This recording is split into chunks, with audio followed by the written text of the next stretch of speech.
Dans une vidéo balancée sur les réseaux sociaux depuis dimanche, M. Tchibangu, policier et chef de poste à la résidence du gouverneur de province, accuse l'autorité provinciale de l'avoir torturé, lui et le policier Kawino. M. Tchibangu le relate depuis le lit de l'hôpital de la police nationale congolaise où il a été amené par un bon samaritain.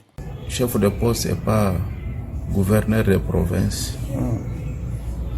Ngai nazaki na kati gouverneur azalaki te à partir de base 0 heure.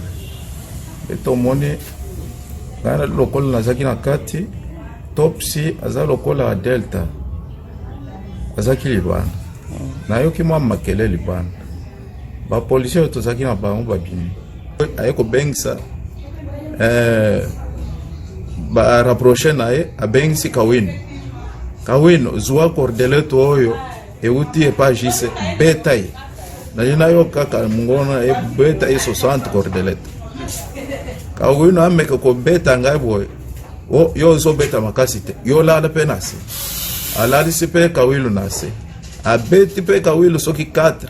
Dans une réaction faite à quelques médias en ligne, le gouverneur de province nie toute implication en déclarant qu'il s'agit bel et bien d'une invasion de ceux qui veulent nuire à sa personne. Chose étonnante, le même policier torturé a été sorti de l'hôpital vers la résidence du gouverneur de province sans aucun document de sortie du médecin traitant de la police nationale congolaise. Acte que condamne la nouvelle génération Tshisekedi. Chris Bakadjufouila est son coordonnateur. La NGT condamne avec la dernière énergie.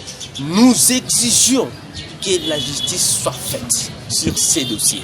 Nous ne pouvons pas tolérer, nous n'avons pas lutté pendant 37 ans au sein de l'IDPS, avoir le pouvoir aujourd'hui et permettre à un individu de faire des choses qui vont à la contre de la vision du président de la République, Félix Antoine Tshisekedi. Sur les réseaux sociaux, il y a des démentis.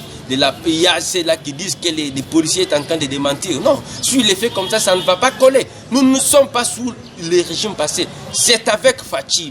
Le même policier qui a accusé le gouverneur pour l'avoir torturé vient de faire un démenti devant la cellule de communication du gouverneur de province à la résidence privée du gouverneur tout en rejetant sa propre vidéo. Les acteurs de la société civile veulent voir clair dans ce dossier et que la justice fasse réellement son travail.